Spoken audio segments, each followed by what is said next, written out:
నాగర్ కర్నూల్ జిల్లా కేంద్రంలో విద్యుత్ ఆర్టిజన్ కార్మికుల సమ్మె కొనసాగుతోంది. గత 7 రోజులుగా జరుగుతున్న ఈ సమ్మెలో బీజేపీ రాష్ట్ర అధికార ప్రతినిధి దిలీప్ విశ్వకర్మ పాల్గొని మద్దతు తెలిపారు. ఈ సందర్భంగా ఆయన మాట్లాడుతూ కార్మికుల న్యాయమైన డిమాండ్లను ప్రభుత్వం వెంటనే పరిష్కరించాలని డిమాండ్ చేశారు.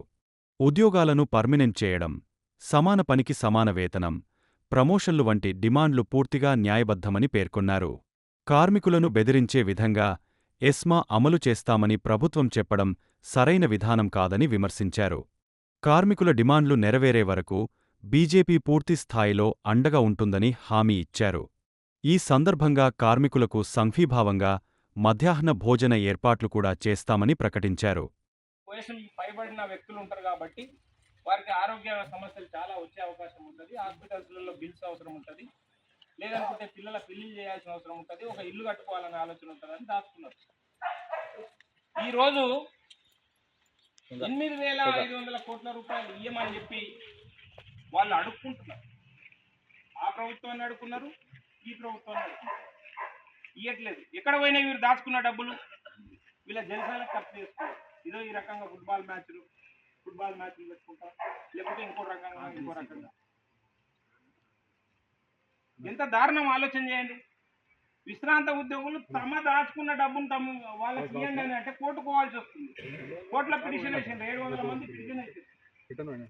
వాళ్ళకి రేపు ఏప్రిల్ డేట్ లోపల కంప్లీట్ చేయమని చెప్పింది. ఎంత ఆశ్చర్యము ఇది.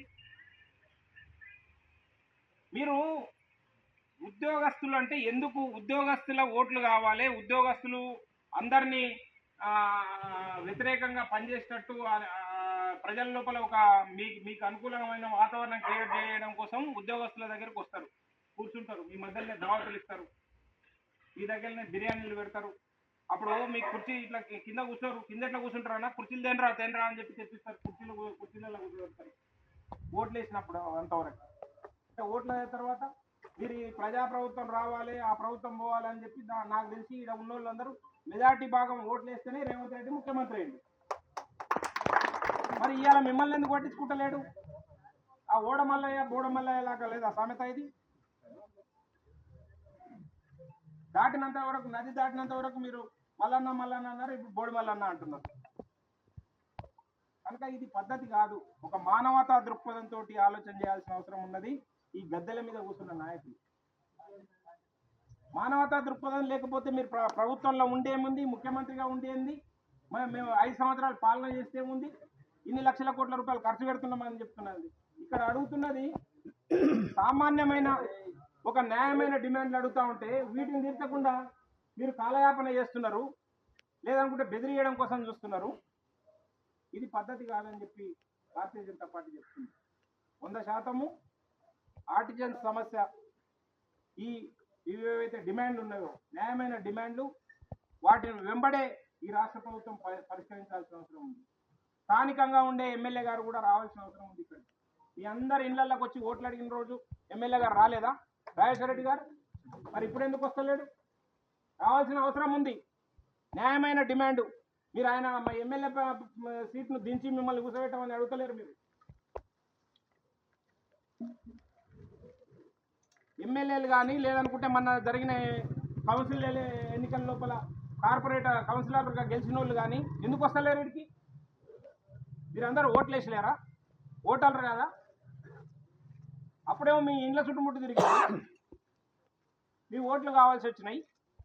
ఇప్పుడేమో వాళ్ళు ఇదే కౌన్సిలర్లను తోలుకొని పోయి, సర్పంచ్లను తోలుకొని పోయి, ఈ ఎమ్మెల్యే గారు అరే నా కాన్స్టిట్యూన్సీలో ఇబ్బంది జరుగుతూ ఉంది, రైతులు ఇబ్బంది పడతారు, లేకుంటే గృహ వినియోగదారులు ఇబ్బంది పడతారు, కరెంటు సమస్యలు పెద్దగా అవుతాయి, ప్రాబ్లం అవుతుంది, ఎమ్మడే పరిష్కరించని చెప్పి చెప్పాల్సిన అవసరం ఉందా లేదా మీ తరఫున? మరి ఎందుకు రావట్లేదు? ఎవరికి భయపడుతున్నారు? ఎందుకు భయపడాలి? మీరేమో ఆస్తులు వంచేయమని అడుగుతలేరు. అక్రమాలు చేసినాం, మాకు దొంగ కేసులు అయినాయి మా మీద, లేకుంటే ఇసుక దందా చేస్తున్నాం, లేకుంటే ఇంకో దందా చేస్తున్నాం, మాకు కేసులు తీసేయండి అని చెప్పి అడుగుతలేరు కదా మీరు.